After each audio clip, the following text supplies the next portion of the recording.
share with you a little bit about how I go about looking at a business and understanding what we're good at and sharing that with the owner so that they have a good idea of whether or not we're a good partner for them. Because I separate businesses into 6 different categories. First category that I look at is lead generation. How is this company generating new customers that are coming into the door? New medical practices, physicians, radiology clinics, anesthesiologists. How is it that they're going about getting new clients for their medical billing business? And in many cases, they're not doing anything. It's all word of mouth. In your experience, Matt, what have you noticed with these small businesses that go about generating leads and customers? The best ones have a salesperson, maybe a sales staff.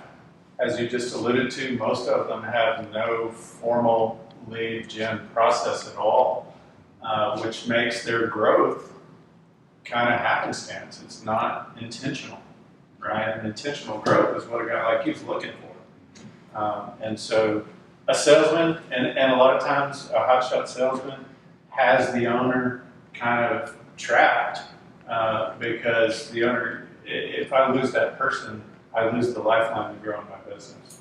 So it's a big deal.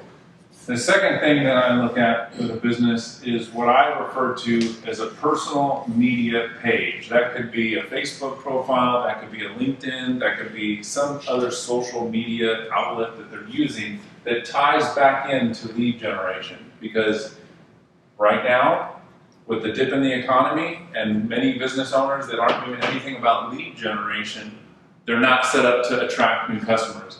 It's our job as entrepreneurs to be able to find holes in the marketplace and be able to capture where other people are not doing a good job. And that means being somewhat of an industry authority.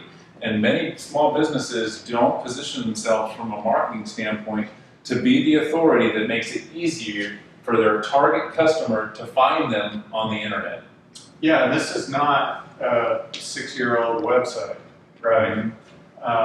This is more a focus. It causes the business owner to really think about what is my value proposition. And if I had the eyeballs or the ear of a would-be client, what would I want them to know?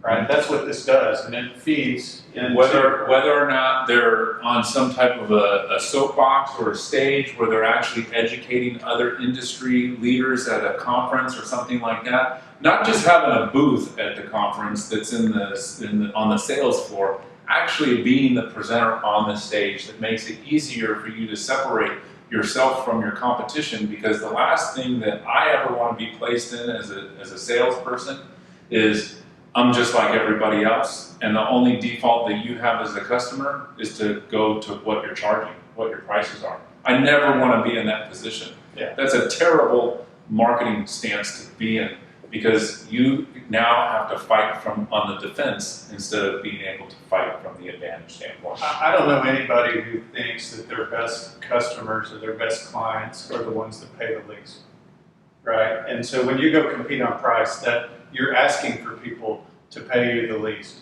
And most small businesses thrive on a handful of really solid relationships that feed them healthy margins and keep everybody busy. And so when you get into lead gen and you get into this, it becomes about how do I consistently add a new one to that handful, and over time, create a handful into a basketful. And one of the things that's so important, this is a couple of generations ago was said all the time, is one of the things you do here is you have a ton of knowledge that has to kind of be the foundation of your entry into the ability to play. But the old saying is, people don't care how much you know until they know how much you care. Press the subscribe button to stay updated with the latest.